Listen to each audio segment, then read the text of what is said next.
السلام عليكم ورحمة الله وبركاته، والصلاة والسلام على سيدنا محمد وعلى آله وصحبه أجمعين.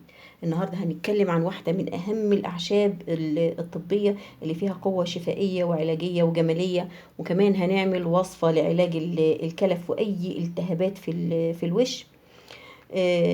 النبات ده من أكتر من 1400 سنة قبل التطور العلمي والتكنولوجيا أوصانا النبي الكريم سيدنا محمد عليه الصلاة والسلام باستخدامه، وهو القسط الهندي، ويسمى أيضا بالعود الهندي. قال صلى الله عليه وسلم: عليكم بالعود الهندي فإن فيه 7 أشفية، يستعط به من العذرة ويلد به من ذات الجنب. يستعط يعني ينقط في الأنف بالمسحوق بالمستخلص المائي بتاعه لحد ما يعطس. العذرة اللي هي التهاب في الحلق، لوز. ويلد اللدود، هو دي طريقة للشرب من الجنب كده، هو عشان خاطر المريض بيبقى تعبان. ذات الجنب ده عنده التهاب في الرئة، إما نتيجة ورم حقيقي أو نتيجة غازات بتضغط على الضلوع وتسبب ألم رهيب جدا في كل حركة أو نفس.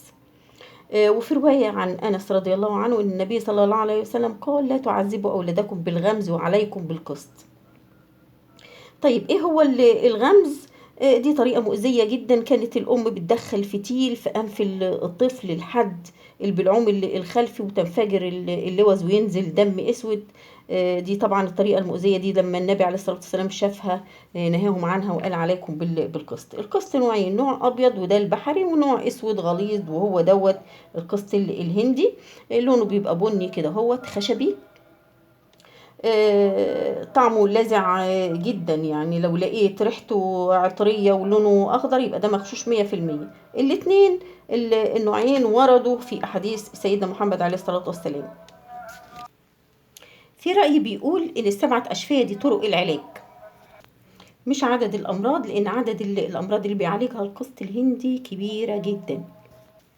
أما طرق العلاج هي طلاق أو دهان بالمرهم أو الكريم، دي طريقة.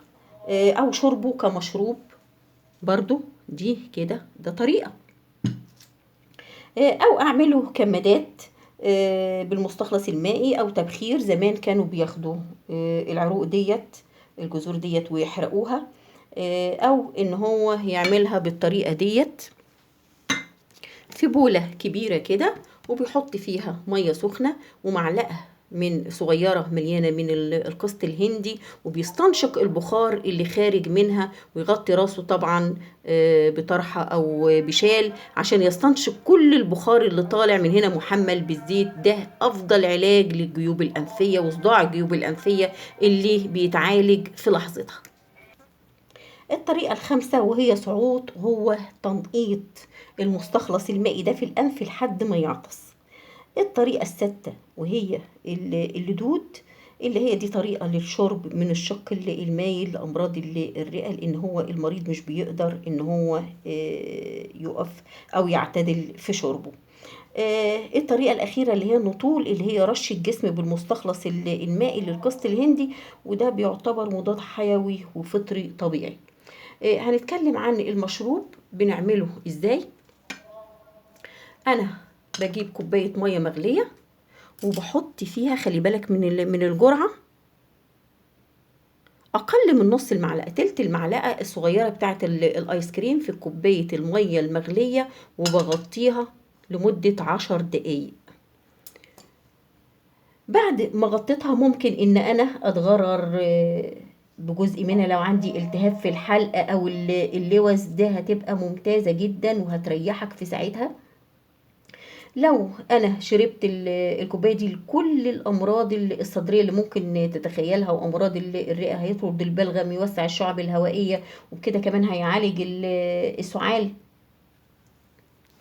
الأطباء زمان كانوا بيعالجوا بيه الأمراض الصدرية المستعصية زي السل عافاكم الله. المستخلص المائي دوت مفيد للمخ ومفيد للقلب، لأن هو بيوسع الشرايين وبيدوب الكوليسترول الضار اللي هو ال LDL. مش بس كده، ده لو ولادنا شربوا اللي هما بيعانوا من طفيليات وديدان زي الكليستوما والسكارس، ده بيطردها وبيقلل عدد البيض في البراز بنفس كفاءة الدواء الكيميائي التقليدي. وهتتعجب من تأثير المشروب دوت على كل مشاكل المعدة. احنا لو انخفضت حموضة المعدة بتبتدي تنشط بعض الميكروبات. حمض البنزوات الموجود في القسط ده بيقاوم الفطريات والميكروبات اللي بتنشط في الوسط دوت. كمان مادة الهيلين الموجودة فيه دي مادة مطهرة بتقتل الجراثيم وبتطرد السموم وتعقم الجروح. يعني انا لو عملت لبخة منه بزيت السمسم، ودي وصفة هدية مني ليكم، دي هتضيع اي اثار للحروق والجروح، هتمحي اثرها. عشان كده سيدنا محمد عليه الصلاة والسلام قال إن أمثل ما تداويتم به الحجامة والقسط الهندي. ليه ربط بين الحجامة وبين القسط الهندي؟ لأن الحجامة بتسيب جروح وبتسيب أثار. القسط الهندي بعدها كلبخة بالمنظر ده بزيت السمسم، ولو مش موجود زيت السمسم وعملتها بالمية ده هيضيع أثار الجروح تماما، أو زيت الزيتون يعني المتداول عندك. كمان المشروب دوت لقوا ان هو بيضر البول وبيمنع الامساك وبيطرد الغازات وبيحفز عصارة المعدة وبيحسن الهضم. وكده هتنتهي عندك مشاكل اللي بتسببها عسر الهضم زي ارتشاح الامعاء اللي هو بوابة جهنم لكل الامراض المناعية اللي ممكن تتخيلها. بيعالج الامراض المعويه الحاده زي الزحار، وكانوا زمان بيعالجوا بيه الكوليرا. كل دي امراض بيعالجها مشروب القسط الهندي. لسه لقوا ان هو مفيد جدا للرجال، مقوي عام وبيعالج العقم. اما النساء بقى فهيلاقوا ضلتهم في القسط الهندي. اولا بيقلل الاضطرابات اللي في الرحم والانسدادات والاورام ومشاكل تكرار الاجهاض وتاخر الحمل، ويظبط الدورة الشهرية، وبيعالج تكيسات المبيض اللي بتشتكي منه البنات والنساء. كمان هو كتشطيف بيعالج الالتهابات الفطرية اللي بتشتكي منها النساء. أظن كده احنا عدينا ال7 أشفية بكتير. طيب عملت المشروب دوت، بقلب الغطا بتاعه كده، هلاقي الزيت مترسب على الغطا من جوه. هاخده وادهن بيه وشي قبل ما انام، لان الزيت مش هعرف اجيبه لان هو غالبا بيكون مغشوش. الزيت بتاعه مفيد جدا، بس لو تقدر تجيبه من امازون او اي موقع من مواقع التواصل الاجتماعي، تقدر تجيبه من شركة مضمونة، حد بيسافر يجيبهولك، دي هيبقى ممتاز جدا. بس احنا بنعمل الطريقة الاسهل. ده بيأخر علامات الشيخوخة، لان مضادات الاكسدة اللي فيه بتقاوم الجذور الحرة اللي هي بتعمل لنا خطوط وجلد مترهل وبقع. ولو دهنت بيه فروة الراس او شطفتها بالمستخلص المائي واصبر عليه حوالي ساعة على راسي، ده هيساعد على انبات الشعر ويزود كثافته ونعومته. ولو عملته اسبراي تحت الابط ده بيضيع ريحة العرق. شوفوا قد ايه كمية الفوائد اللي فيه، وبالرغم ان الفوائد دي برضو ليه اضرار. احنا قلنا ان هو بيوسع الشرايين، يعني مفيد للمخ ومفيد للقلب، لكن يبقى كده محظور على مين؟ محظور على مرضى الضغط المرتفع، ومحظور على الحامل والمرضع طبعا، ومرضى الكلى، لان في مركب الارستولوشيك ده ثبت ان هو لو زاد بيعمل تلف في الكلى وبيسبب سرطان. لذلك بنلتزم بالجرعة اللي احنا قلنا عليها، اللي هي تلت المعلقة دي على كوباية المية. ولما اكون بشتكي من اي مرض من الامراض اللي احنا ذكرناها وبالجرعة اللي احنا قلناها، واول ما اخف بوقفه. نيجي بقى لهدية الفيديو دوت، وهي وصفة لعلاج الكلف واي مشاكل في الوش، بقع، حب شباب، التهابات، عدم توحد لون البشرة. احنا عارفين طبعا البشرة سواء سمراء سواء بيضة قمحي اي لون، مدام لون واحد بتبقى جميلة. لكن لو فيها يعني ما فيش توحد في اللون، هنا بيظهر الشكل مش لطيف.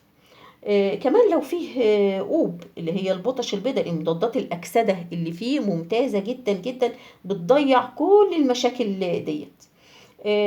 أنا هنا بجيب بولة، بوسع بس لنفسي كده، بحط فيها حوالي معلقة كبيرة من القسط الهندي.